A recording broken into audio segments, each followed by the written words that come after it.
ತಿಂಗಳಿಂದ ನೋಡಿದ್ದಕ್ಕೆ ಭಾಳ ವ್ಯತ್ಯಾಸ ಇದೆ. ಏನು ನಮ್ಮ ನಚಿಕೇತನದ ಆವರಣದ ಒಳಗಡೆ ತುಂಬಾ ವ್ಯತ್ಯಾಸ ಇದೆ. ಈ ಒಂದು ಆಹ್ಲಾದಕರವಾದ ವಾತಾವರಣ, ಗಿಡ ಮರ ನೆಟ್ಟಿದ್ದಾರೆ, ಸ್ವಚ್ಛಗೊಳಿಸಿದ್ದಾರೆ ಇದನ್ನು. ಮತ್ತು ಇಲ್ಲಿ ಒಂದು ಬಯಲು ರಂಗಮಂದಿರ ಮಾಡಿದ್ದಾರೆ. ನಮ್ಮ ಬುದ್ಧ ವಿಹಾರಕ್ಕೆ ಬಣ್ಣ ಇದನ್ನೆಲ್ಲ ಮಾಡಿಸಿದ್ದಾರೆ. ಇನ್ನೂ ಸ್ವಲ್ಪ ಬುದ್ಧ ವಿಹಾರದಲ್ಲಿ ಸ್ಕ್ರೀನ್ಗೆಲ್ಲ ಹೊಡೆದು ಅದು ತಗಲಾಕಂಥ ಕೆಲಸ ಇದೆ. ಈ ಎಲ್ಲ ಕೆಲಸ ಇವಾಗ ಏನು ಇಷ್ಟೊಂದು ಚಂದವಾಗಿ ನೀವು ಕಾಣ್ತಾ ಇದ್ದೀರಲ್ಲ, ಬಹುಶಃ ನಚಿಕೇತನಿಲಿಯ ಓಪನ್ ಆದಾಗಲೂ ನೀವು ನೋಡಿರ್ಲಿಕ್ಕಿಲ್ಲ. ಅಷ್ಟು ಅದ್ಭುತವಾಗಿ ಲೈಟ್ ಅರೇಂಜ್ಮೆಂಟ್ ಮಾಡಿದ್ದಾರೆ. ಯಾವತ್ತೂ ನಾವಿವಾಗ ದಲಿತ ಜನ ಸಮ್ಮೇಳನ ಮಾಡಿದ್ದು, ನಾವು ದಲಿತ ಕಲಾ ಸಮ್ಮೇಳನ ಮಾಡಿದ್ವಿ, ದಲಿತ ವಿದ್ಯಾರ್ಥಿ ಸಮ್ಮೇಳನ, ಅವಾಗೆಲ್ಲ ಲೈಟ್ ಅರೇಂಜ್ಮೆಂಟ್ ಏನು ಮಾಡಿಲ್ಲ. ದಲಿತ ಕಲಾ ಸಮ್ಮೇಳನದಲ್ಲೂ ರಾಜ್ಯ ದಲಿತ ಮಾಡಿಲ್ಲ. ಬಟ್ ಮೊನ್ನೆ ಮಾಡಿದಂಥ ಲೈಟ್ ಅರೇಂಜ್ಮೆಂಟ್ ಇದೆಯಲ್ಲ, ಈ ನಚಿಕೇತನಿಲಿಯ ಓಪನ್ ಆದಾಗಲೂ ಅಂಥ ಒಂದು ಕೆಲಸ ಮಾಡಿರಲಿಲ್ಲ. ಫೌಂಟೈನ್ ಇರ್ಬೋದು, ಲೈಟ್ ಅರೇಂಜ್ಮೆಂಟ್ಸ್ ಇರ್ಬೋದು, ಅದ್ಭುತವಾಗಿತ್ತು. ನೋಡಲಿಕ್ಕೆ ಬಹುಶಃ ಕೋಲಾರದವರೆಲ್ಲ ಬಂದು ನೋಡ್ಬೋದಾಗಿತ್ತು, ಅಷ್ಟು ಚೆನ್ನಾಗಿತ್ತು.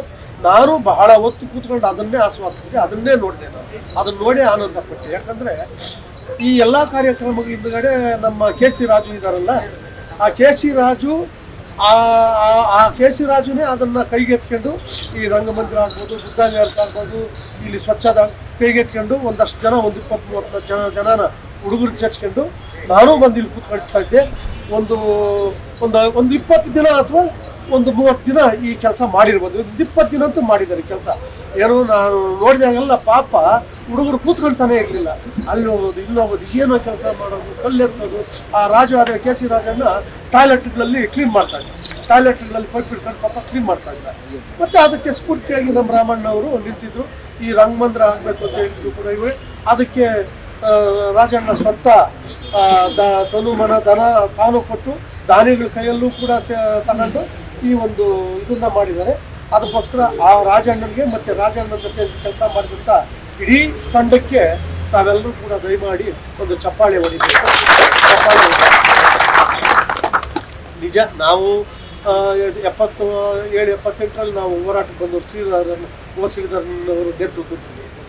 ಅದು ಹೋರಾಟದ್ದು ಭಾಳ ಏನೋ ಒಂದು ಹೋರಾಟ ಸಮುದಾಯಕ್ಕೊಂದು ಚೋಕ್ ಕೊಟ್ಟಿದೆ, ಒಂದು ಕಿಕ್ ಕೊಟ್ಟಿದೆ, ಒಂದು ಆಧಾರ ಆಗಿತ್ತು ಅನ್ನೋದು ಸಂತೋಷ ಇದೆ. ನೋವು ಕೂಡ ಅಷ್ಟೇ, ನೋವು ಕೂಡ.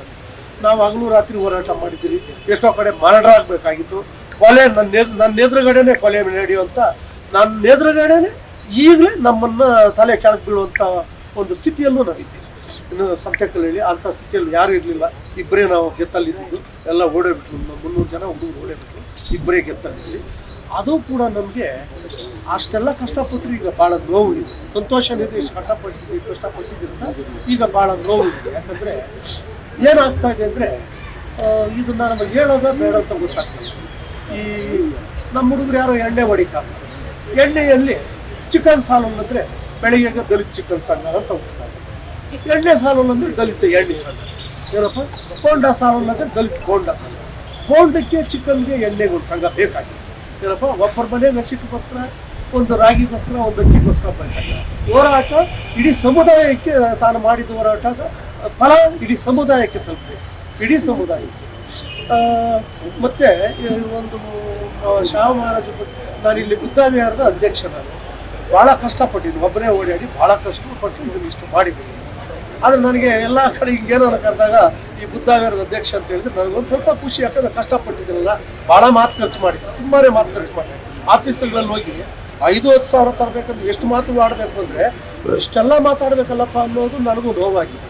ಹಂಗಾಗಿ ಇನ್ನೊಂದು ಸರ್ತಿ ಶಾಹ ಮಹಾರಾಜರು ಏನು ಮಾಡ್ತಾರಪ್ಪ ಅಂದರೆ, ಈ ಅವರ ಅರಮನೆ ಮುಂದುಗಡೆ ಅವ್ರು ಏನು ಎಂಟ್ರಿ ಆಗ್ತಾರಲ್ಲ ಗೇಟು, ಆ ಗೇಟ್ ಮುಂದುಗಡೆ ನಾನು ನಮ್ಮ ತಮ್ಮ ಹೇಳ್ತಾರಂತ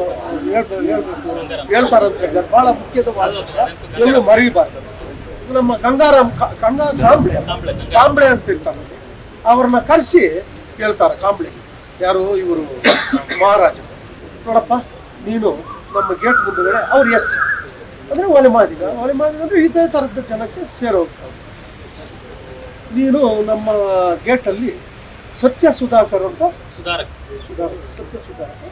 ಸುಧಾರಕ್ ಅಂತ ಹೋಟ್ಲೊಂದು ಮಾಡಬೇಕು ಅಂತ ಹೇಳ್ತಾರೆ. ನಾನು ಓದಿದ್ದು ಸತ್ಯ ಸುಧಾರಕ್ ಅಂತ ಮಾಡಬೇಕು ಅಂತ ಇರ್ತದೆ. ಇದೆ ಆವಾಗ ಇನ್ನೇನು ಹೋಟ್ಲ್ ಸ್ಟಾರ್ಟ್ ಆಗುತ್ತೆ. ಆವಾಗ ಅವರು ಒಂದು ಫಾರ್ಮ ನೋಡಿಸ್ತಾರೆ, ನೀವೆಲ್ಲರೂ ಕೂಡ ಇಲ್ಲಿ ಕೆಲಸ ಮಾಡೋರು ಎಲ್ಲರೂ ಕೂಡ ಅಲ್ಲಿ ಹೋಟ್ಲು ಉದ್ಘಾಟನೆಗೆ ಬರಬೇಕು ಅಂತ. ಆವಾಗ ಇಲ್ಲೆಲ್ಲರೂ ಮಾತಾಡೋರು ಹೇಳಿದಂಗೆ ಎಲ್ಲ 90% ಇರ್ತಾರಲ್ಲ, ಇವರು ಏನಪ್ಪ ಮಾಡೋದು, ಇವನು ಯಾರೋ ಒಬ್ಬನು ಅಸ್ಪೃಶ್ಯನ್ ಓಪನ್ ಮಾಡ್ತಾವ್ರೆ, ಅದಕ್ಕೆ ನಾವೆಲ್ಲ ಹೋಗ್ಬೇಕಂತೆ ಫಾರ್ಮನ ಓಡಿಸೋದು, ಏನು ಮಾಡೋದು ಅಂತ. ಆಮೇಲೆ ಅವರು ಎಚ್ಚರಿಕೆ ಕೊಡ್ತಾ ಇರ್ತಾರೆ, ಬರಲಿಲ್ಲ ಅಂದರೆ ಯಾವ ಸ್ಥಾನದಲ್ಲಿ ಕೆಲಸ ಇಲ್ಲ ಅಂತೆಲ್ಲ ಇದೆ. ಆಮೇಲೆ ಅಲ್ಲೇ ಹೋಟ್ಲ್ ಓಪನ್ ಆದಾಗ, ಆ ಸುಧಾರಕ್ ಅಂತ ಹೋಟ್ಲ್ ಓಪನ್ ಆದಾಗ ಅಲ್ಲೊಂದು ಫಾರ್ಮನ್ ಮಾಡ್ತಾರೆ, ಎಲ್ಲರೂ ಇಲ್ಲೇ ತಿನ್ನಬೇಕು, ಎಲ್ಲರೂ ಇಲ್ಲೇ ಹೋಟ್ಲಲ್ಲಿ ತಿಂಡಿ ತಿನ್ನಬೇಕು. ಯಾರು ತಿನ್ನಲಿಲ್ವೋ, ಕರೆಕ್ಟ್ ಅಂತ, ಯಾರು ತಿನ್ನೋದಿಲ್ವೋ ಅವ್ರಿಗೆ ಆ ಸ್ಥಾನದಲ್ಲಿ ಕೆಲಸ ಇಲ್ಲ. ಕೆಲಸ ಅಲ್ಲ ನೋಡಿ, ನಾವು ಒಂದು ಯೋಚನೆ ಮಾಡಬೇಕು. ಇವರು 150 ವರ್ಷದ್ದು ಶಾವ ಮಹಾರಾಜ್. ನನಗೆ 63 ವರ್ಷ ಆಯ್ತು, ಅವ್ರಿಗೆ 62 ವರ್ಷ. ನಾವು ಹೊಸಕೋಟೆ ತಾಲೂಕು. ನಮ್ಮ ಬ್ರದರ್ನು LLB ಮಾಡ್ಕೊಂಡು ಆಫೀಸರ್ ಒಂದು ಎಷ್ಟನೇ ಇಸ್ವಿಗೆ ಓದೋದು ಅಂದರೆ ಒಂದು 84 ಆತ ಹಳ್ಳಿಯಲ್ಲಿ ಪೇಸ್ಟ್ ಹಾಕ್ಕೊಂಡು ಹಲ್ಲುಜ್ಕೊಂಡು ಚಪ್ಪಲಿಯಲ್ಲಿ ನಡ್ಕೊಂಡು ಹೋದಂತ ಹೊಡೆದಾಕಿರೋದು. ಟೂತ್ ಪೇಸ್ಟಲ್ಲಿ ಟೂತ್ ಬ್ರಷಲ್ಲಿ ಪೇಸ್ಟ್ ಹಾಕೊಂಡು ಹಲ್ಲುಜ್ಕೊಂಡು ಚಪ್ಪಲಿ ನೋಡೋದು. ನಮ್ಮೂರಲ್ಲಿ ಹೆಂಗಿತ್ತು ಅಂದರೆ, ಇದೇನು ಅಗ್ರಿಗೊಂಡ್ಲ ಅದು ಇದೆಲ್ಲ ತೆಗಿಯೋರೆಲ್ಲ ಇವರೇ, ದೇವಸ್ಥಾನ ಎಲ್ಲ ಕಟ್ಟೋರೆಲ್ಲ ಅವರು, ಮನೆ ಎಲ್ಲ ಕಟ್ಟೋರೆಲ್ಲ ಇವರೇ. ನಂತರ ಎಲ್ಲೂ ಇವ್ರು ಎಂಟ್ರಿ ಇಲ್ಲ. ಇದು ನಮಗೆ ಚಿಕ್ಕಂದಿನಿಂದಾನೇ ಈ ಸಮಸ್ಯೆ ನಮಗೆ ಹೊಡಿತತ್ತು. ನಾನು ಚಿಕ್ಕ ಹುಡುಗನಲ್ಲೇ ಅಂಥ ಸಮಸ್ಯೆಗಳಿಗೆಲ್ಲ ಚಿಕ್ಕ ಹುಡುಗನಲ್ಲೇ ಅದಕ್ಕೆಲ್ಲ ಉತ್ತರ ಕೊಟ್ಟಿದ್ದೀನಿ. ಊರಲ್ಲೂ ಕೊಟ್ಟಿದ್ದೀನಿ, ಊರು ಸುತ್ತಮುತ್ತ ಕೊಟ್ಟಿದ್ದೀನಿ. ಹಂಗೆ ನಾವು ಯೋಚನೆ ಮಾಡ್ಬೇಕೇನಂದರೆ ನೋಡಿ, ಈಗ ಶಾಹು ಮಹಾರಾಜ್, ಜ್ಯೋತಿಬಾ ಫುಲೆ, ಸಾವಿತ್ರಿ ಫುಲೆ, ನಾರಾಯಣ ಗುರುಗಳು, ಆಮೇಲೆ ಟಿಪ್ಪು ಸುಲ್ತಾನು, ಇನ್ಯಾರು ಪೆರಿಯಾರ್, ನಾರಾಯಣ ಗುರು. ಸೊ ಇವರೆಲ್ಲ ಇಲ್ಲದೆ ಇದ್ರೆ ಆ ಕಾಲಕ್ಕೆ ಇನ್ನೆಂಗಿರ್ತಾ ಇತ್ತು ನಮ್ಮ ಸ್ಥಿತಿ, ನಮ್ಮ ಇಡೀ ದೇಶದ ಬಹುಜನಗಳ ಸ್ಥಿತಿ. ಇವ್ರು ಯಾರು ಇಲ್ಲದೆ ಇದ್ರೆ, ಇವ್ರ್ಯಾರು ಕೂಡ ಪಾಪ ಅಸ್ಪೃಶ್ಯರಲ್ಲ. ಇಂಥ ಹೋರಾಟ ಮಾಡಿದಂಥ, ಮಹಾನ್ ಹೋರಾಟ ಮಾಡಿದಂಥ, ವಿಶ್ವದಲ್ಲೇ ಓದಿರ್ತಕ್ಕಂಥ 14.5 ಲಕ್ಷ ಬುಕ್ಸ್ ಓದಿದಂಥ, ಮತ್ತು ಯಾರೂ ಮಾಡಿದಂಥ ಡಿಗ್ರಿಗಳು ಮಾಡಿದವರು ಅಸ್ಪೃಶ್ಯರೇ ವಿಶ್ವಕ್ಕೆ ನಂಬರ್ 1 ಅಂಬೇಡ್ಕರ್ ಅವರು. ಬಟ್ ಒಂದು ಜಾತಿ ಆಗಿದೆಯಲ್ಲ, ಒಂದು ಜಾತಿ ಏನು SCಗಳು ಅಸ್ಪೃಶ್ಯರು ಅಂತಾರಲ್ಲ, ಒಂದು ಜಾತಿಯಾಗಿ ತಗೊಂಡ್ರೆ ಇಡೀ ವಿಶ್ವದಲ್ಲೇ ಹೈಯೆಸ್ಟ್ ಪಾಪ್ಯುಲೇಷನ್ ಇರೋದು SC ST. ಒಂದು ಜಾತಿಯಾಗಿ ತಗೊಂಡ್ರೆ ಧರ್ಮವಾಗಿ ಬೇರೆ ಬೇರೆ ಇರ್ತಿದೆ, ಮತ್ತು ಜಾತಿಯಾಗಿ ಯಾವುದೇ ಒಂದು ಕ್ಯಾಸ್ಟು, ಇಷ್ಟು ದೊಡ್ಡ ಕ್ಯಾಸ್ಟು ವಿಶ್ವದಲ್ಲಿಲ್ಲ. ಇಂಥ ಕ್ಯಾಸ್ಟಿಂದ ಬಂದವರು ಒಬ್ಬರೇ ಅಂಬೇಡ್ಕರ್. ಬಟ್ ಇವರೆಲ್ಲ ಕೂಡ ಅಸ್ಪೃಶ್ಯರಲ್ಲದೆ ಎಲ್ಲ ಶೋಷಣೆಯನ್ನು ಅವರು ಶೂದ್ರರಾಗಿ ಅನುಭವಿಸಿದ್ದಾರೆ, ಮತ್ತು ಬೇರೆ ಬೇರೆದೆಲ್ಲ ನೋಡಿದ್ದಾರೆ. ನೋಡಿ ಇವರೆಲ್ಲ ಇಷ್ಟೊಂದು ಕೆಲಸ ಮಾಡಿದಾರಲ್ಲ, ಅದು 130 ವರ್ಷದಿಂದ. ಶಾಹ ಮಹಾರಾಜರು ಬಹುಶಃ 150 ವರ್ಷ ಇವಾಗ ಅಂದರೆ 15-20 ವರ್ಷಕ್ಕೆ, ಅವ್ರಿಗೆ ಎಷ್ಟು ವರ್ಷಕ್ಕೆ ಪಟ್ಟಾಭಿಷೇಕ? 17 ವರ್ಷಕ್ಕೆ ಪಟ್ಟಾಭಿಷೇಕ ಆದಾಗ 130 ವರ್ಷದಿಂದ ಈಗಿನ ಪ್ರಜಾಪ್ರಭುತ್ವದ ಸರ್ಕಾರಗಳು ಮಾಡದೇ ಇರೋ ಕೆಲಸನ ಮಾಡಿದಾರಲ್ಲ. ಈಗಲೂ ಕೆಲವೆಲ್ಲ ಆಗಲೇ ಇಲ್ಲ, ಯಾಕಂದ್ರೆ ಆಗ ವಿಧವಾ ವೇತನ ಕೊಡ್ತಾ ಇದ್ರು, ಮತ್ತು ಲಿಂಗಾಯತರಿಗೆ ಆಶ್ರಯ ಕೊಟ್ಟಾಗ, ಮುಸ್ಲಿಮರಿಗೆಲ್ಲ ಮಾಡಿದ್ರು, ಒಕ್ಕಲಿಗರಿಗೆ ಮಾಡಿದ್ರು ಅಂತ. ಇವ್ರನ್ನೆಲ್ಲ ನಾವು ಪ್ರಾತಸ್ಮರಣೀಯ ಅಂತ ನೆನೆಬೇಕು, ಮನೆಯಲ್ಲಿ ಅವ್ರನ್ನ ಆರಾಧಿಸ್ಬೇಕು. ನಾನು ಎಲ್ಲರ ಮನೆಗಳಿಗೆ ಹೋದಾಗ ಫಸ್ಟ್ ಕೇಳ್ತೀನಿ ಏನಂದರೆ, ಏನಪ್ಪ ಅವರಪ್ಪ ಸೀರಿಯಸ್ ಅಂದರೂ ಕೂಡ ನಾನು ಸೀರಿಯಸ್ ಅಷ್ಟೇ, ನನ್ನ ಕೈಲಿ ಏನು ಮಾಡೋಕ್ಕಾಗಲ್ಲ. ಕೊಟ್ಟರೆ 500,000 ಇಲ್ಲ 5,000 10,000 ಕೊಟ್ಟು ಬಿಡ್ಬೋದು ಅಷ್ಟೇ, ಇನ್ನೇನು ಮಾಡೋಕ್ಕಾಗಲ್ಲ, ಸೀರಿಯಸ್ ಅಷ್ಟೇ. ಆದರೆ ಮಕ್ಕಳನ್ನ ಕೇಳ್ತೀನಿ ನಾನು, ಏನು ಓದ್ತಾ ಇದ್ದೀರಿ, ಯಾವ ಸ್ಕೂಲು, ನಿಮ್ಮದು ಎಷ್ಟು ಜನ ಇದ್ದೀರಿ ನಿಮ್ಮ ಸೆಕ್ಷನಲ್ಲಿ, ನಿಮ್ಮದು ರ್ಯಾಂಕಿಂಗ್ ಏನು? ಅವರು ಹೇಳ್ತಾರೆ, ಏನೋ ಒಂದು ಮಗು ಫಸ್ಟ್ ರ್ಯಾಂಕ್ ಇದ್ದೀನಿ ನನ್ನ ಸೆಕ್ಷನಲ್ಲಿ, ಸೆಕೆಂಡ್ ರ್ಯಾಂಕ್ ಇದ್ದೀನಿ, ಥರ್ಡ್ ರ್ಯಾಂಕ್ ಇದ್ದೀನಿ ಅಂತ ಹೇಳ್ತಾರೆ. ಹಂಗೆ ಹೇಳಿದಾಗ ನನಗೆ ಭಾಳ ಖುಷಿ ಆಗುತ್ತೆ. ಏನಪ್ಪ ನಮ್ಮ ಹುಡುಗರು ಈಗ 1ನೇ ರ್ಯಾಂಕು 2ನೇ ರ್ಯಾಂಕು 3ನೇ ರ್ಯಾಂಕ್ ಎಲ್ಲ ಬರ್ತಾರೋ, ನಮ್ಮ ಮಕ್ಕಳು ಅಷ್ಟೇ 1ನೇ ರ್ಯಾಂಕು 2ನೇ ರ್ಯಾಂಕಲ್ಲಿ ಇದ್ದವ್ರೆ. ನಾನು ಮನೆಗಳಿಗೆ ಹೋದಾಗ ಕೇಳ್ತೀನಿ, ಆ ದೇವ್ರ ಫೋಟೋಗಳು ಹೆಂಗಿರ್ತಾವ ಅಂದರೆ ಉದ್ದಕ್ಕೂ ಇರ್ತಾವಪ್ಪ, ಉದ್ದಕ್ಕೂ ಏನು ಕೆಲಸ ಮಾಡಿದವರು ಉದ್ದಕ್ಕೂ ಇರ್ತಾರೆ. ನಾನು ಕೇಳ್ತೀನಿ, ಏನಪ್ಪ ಅಂಬೇಡ್ಕರ್ ಫೋಟೋ ಇಲ್ಲಪ್ಪ? ಇವರು ಈ ನಮಗೆ ಅಂಬೇಡ್ಕರ್ ಪರಿಚಯ ಇದ್ರು ಚಿಕ್ಕ ಹುಡುಗಿಂದ, ಬುದ್ಧ ಪರಿಚಯ ಆಗಿದ್ದೆಲ್ಲ 25-30 ವರ್ಷದಿಂದ ನಮ್ಗೆ ಬುದ್ಧ ಬಂದಿದ್ದು. ಶಾಹ ಮಹಾರಾಜರು ಇವರೆಲ್ಲ ಸುಧಾರಕರು ಬಂದಿದ್ದು ನನಗೆ 15-20 ವರ್ಷದಿಂದ ನಾವು ಸಂಘಟನೆಯಲ್ಲಿ ಇದ್ದಿದ್ದರಿಂದ ನಮಗೆ ರಾಮಣ್ಣ ಅಂತವರೆಲ್ಲ ಅಧ್ಯಯನ ಶಿಬಿರಗಳು ಮಾಡ್ತಾ ಇದ್ರು, ವರ್ಷ ಹೇಳ್ತಾ ಇದ್ರು. ಬಟ್ ಸಾಮೂಹಿಕವಾಗಿ ಗೊತ್ತಾಗ್ತಾ ಇರೋದು ಇತ್ತೀಚೆಗೆ.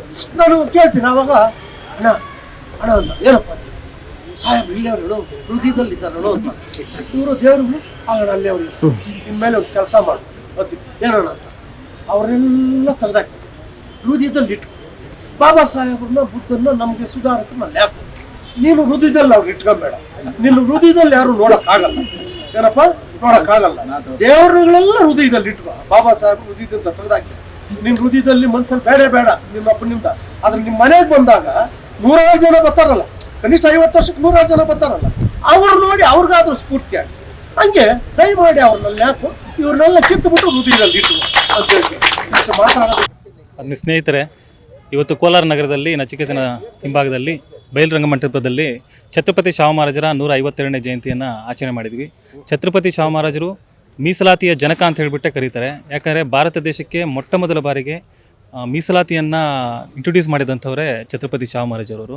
1902ರಲ್ಲಿ ಸುಮಾರು ಅವರ ಜನ್ಮದಿನದಂದು, ಇದೇ ಜುಲೈ 26ರಂದು 50% ಮೀಸಲಾತಿಯನ್ನು ಬ್ರಾಹ್ಮಣೇತರ ಸಮುದಾಯಗಳು ಎಲ್ಲದಕ್ಕೂ ಕೊಡ್ತಾರೆ. ಈ ಮೂಲಕ ಭಾರತ ದೇಶದ ಇತಿಹಾಸದಲ್ಲಿ ಮೊಟ್ಟ ಮೊದಲಿಗೆ ಎಲ್ಲ ಸಮುದಾಯಗಳು ಕೂಡ ಶಿಕ್ಷಣ ಮತ್ತು ಉದ್ಯೋಗದಲ್ಲಿ ಪ್ರಾತಿನಿಧ್ಯ ಸಿಗಬೇಕು ಅಂತ ಹೋರಾಟ ಮಾಡಿದಂಥ, ಅದನ್ನು ಜಾರಿ ಮಾಡಿದಂಥ ಮೊಟ್ಟ ಮೊದಲ ರಾಜ ಅಂದರೆ ಅದು ಛತ್ರಪತಿ ಶಿವಾಜಿ ಮಹಾರಾಜರು. ಇದಷ್ಟೇ ಅಲ್ಲದೆ ಅವರು ತಮ್ಮ ಜೀವನ ಕಾಲದಲ್ಲಿ ಭಾಳ ಮುಖ್ಯವಾಗಿ ಇನ್ನೊಂದು ಏನಂದರೆ ಬಾಬಾ ಸಾಹೇಬ್ ಅಂಬೇಡ್ಕರನ್ನು ಇಡೀ ದೇಶಕ್ಕೆ ಪರಿಚಯ ಮಾಡಿದಂಥ ಒಬ್ಬ ಮಹಾನ್ ವ್ಯಕ್ತಿ ಕೂಡ ಅವರೇ.